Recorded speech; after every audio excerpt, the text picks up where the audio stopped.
Mark Davis. David, Mark Davis from the Sydney Morning Herald. You spoke about the investment that ARTC has undertaken on the north-south corridor, particularly in the south of Sydney, overcoming the issues with congestion and curfews there. And I think you said that $2 billion program should be wrapped up next year. I'm wondering, could you put a figure on the amount of investment required to achieve similar improvements to the north of Sydney, with the congestion north of Sydney and on to Brisbane, and how much of a priority should be placed on that as opposed to building an entirely new rail link direct from Melbourne to Brisbane at a cost of several $1 billion? Yeah, firstly, I can put an estimated cost on staging an integrated framework for the Northern Sydney framework from Strathfield through to Newcastle. Our Infrastructure Australia submission says that progressively, with an initial investment of $800 million, we should be able to add paths on the northern side of Sydney to enable 4 freight trains per hour in that framework, and then progressively, as the market grows, join those loops and paths up till eventually you have a standalone freight track north of Sydney, from Sydney through to Newcastle, then connecting to the tracks going north. So the initial investment's about $800 million, and then progressively that goes through 1.5 to $2 billion, but over a period of years, and you do it incrementally as the market grows, rather than one big hit. That is both economically and fiscally sound. The other framework, though, is an inland rail route, and as you'd be aware, ARTC has been asked by the Australian government to do a detailed evaluation of an inland corridor, both its economic framework, its engineering framework, the environmental assessment framework, and to get an order of magnitude of realistic costs, as well as realistic market it could achieve, so that then it can be considered, well, how much should government put in, what would the private sector put in, etc., and try and get the right balance. And I expect that report will come out in October, November next year, and there'll be a number of public reports in the interim period outlining the stages. But I do want to caution that the inland route is not a panacea to land transport for rail on the eastern corridor. And the reason I want to point that out is the figures I mentioned earlier. There are 3 markets: Melbourne-Sydney, Sydney-Brisbane, and then there's a bigger market, Melbourne-Brisbane. And effectively, the inland route attracts and does well conceptually for a Melbourne-Brisbane market, but you can't ignore Sydney. It is our biggest logistics market in the country. And you need to get the connections between Sydney and Brisbane, Sydney, Newcastle and Brisbane, and Melbourne and Sydney in trim shape, if you're to respond to the sorts of scenarios we've outlined today. Scenarios which are not unrealistic. In fact, they are probably the most probable outcomes amongst the input costs. And you've seen from those scenarios that that is a significant increase in volumes. Now, an inland route deals with one of those markets, but you're still left with the 2 biggest markets, Melbourne-Sydney and Sydney-Brisbane standalone. Melbourne-Brisbane is the smaller of those markets, and you can't ignore that. Next question is from Laurie Wilson. Laurie Wilson, freelance journalist, and I'm a director of the Press Club as well.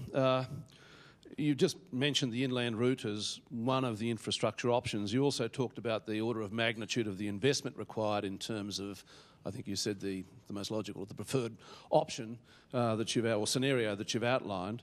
But can you give us a bit more detail in terms of the actual physical infrastructure that you think will be required? You also mentioned, I think, the interface at the 2 ports between road and rail, but what else is going to be required in infrastructure terms to achieve the outcomes that you think should be achieved? Yeah, I think fundamentally we have to address the issue of Sydney to Newcastle. We have to address the issue of actually getting the bottleneck out of the Sydney side of that equation and the curfew issues and the rest. And that, I think, is a plausible common sense. This is the biggest national market and biggest logistic market in the country. And we have curfews taking out substantial periods of the day where no freight can operate. So by far, the most critical priority for the rail industry, and this is generally accepted amongst the whole rail industry, I'm not giving just an ARTC view, that the preeminent package that must be dealt with is Northern Sydney and progressively moving to a freight line in Northern Sydney. The second issue that needs to be addressed is the issue of terminals at Melbourne, Sydney and Brisbane. The issue of Acacia Ridge is a great terminal, but its volume will not handle this sort of capacity framework, and we need to get road and rail interface at terminals much better. The rail industry has been very rail-centric rather than seeing itself as a logistics chain and seeing itself as a critical part. So in Melbourne, Sydney and Brisbane, we need to move to more sophisticated terminal capacities, more sophisticated interface with road, and a situation which is both cost-efficient and productively efficient for both sectors. We also need to move to a situation where the land planning for that is starting to be undertaken now. I mean, our cities are expanding. I mean, the sort of terminals we're looking at, the land's just being taken up by urban development of many forms, all of which will be a hindrance unless proper land use planning starts to come in for the next 20 to 30 years early enough to actually make it viable and economically efficient in the future. But obviously, we need to then move to deviations. I mean, the beautiful piece of track between Melbourne, Sydney and Brisbane, was created at the time when the sort of engineering designs taking place and the sophistication of that does have it on the more curvy end of a straight line. And the reality is that effectively you can on many occasions see the back of the train as you're moving through on the front of it. And that's probably not desirable to get the most efficient transit time and pace on it. We need to take out some of those curves and straighten it out and actually get the average speed up to keep the fuel price right. All of those things are not big costs. They're about serious thinking through the best and efficient cost of achieving it. And they are progressive costs over a decade or so. They are by far the most critical issues. Then we get to the secondary issues, which I'm trying to suggest today are very critical for our economic framework, and that is we've got to actually address road rail pricing. We've got to address a situation which gets economically incentive and reality into infrastructure costs. And if we don't do that, we're going to have distortions in the market for infrastructure investment, which will distort how infrastructure does get invested. I'll give you one example. When rail does a business case, it's a commercial business case on the revenue stream. But if you did a bad road business case, that is, you developed a nice $500 million piece of road and it was a failure, it doesn't go broke. Its costs get sunk into the road user charges no matter how inefficient it is. In a rail context, you go broke. I mean, you look at Freightlink, look what happens when you can't actually get a return on your capital.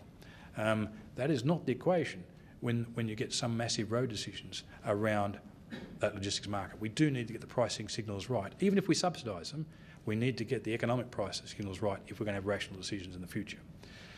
And lastly, we actually need to get the 25 years of archaic locos and rolling stock. The average age of locomotives in Australia is 25 years old. I mean, that is probably not at the technology cutting edge. The US and others have seen a benefit in both environmental and other terms, not to give government subsidies to private operators and otherwise to pay for their framework, but what they've done is given accelerated depreciation to enable people to back stock through, get more fuel efficient, get more economic, environmental efficient frameworks.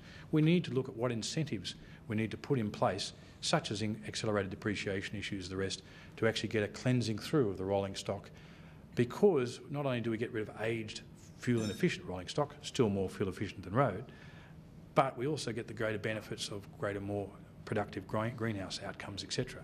And when we look at carbon trading and the rest, we need to look at how we actually incentivate transition markets. They're the sorts of things that are quite critical in our business case moving forward. They're issues that are a holistic view of it. You'll actually see from the package we've done today that this is not, although it sounds very rail-centric, you'll see from our market analysis, we've actually suggested that sea is going to do wonderfully well in 20 years' time, and especially when Australia is concerned about its domestic sea framework. It lost money, it's basically closed down. Our sort of figures actually show that Melbourne, Perth, Brisbane, Perth, etc., will actually be quite an encouraging area for sea. So, we are trying to look objective and rationally at what, in the end, will be the best outcome. And those sort of elements, which include accelerated depreciation for trucks as well as rail and for sea, will actually have a better long-term benefit to reduce our costs in land transport.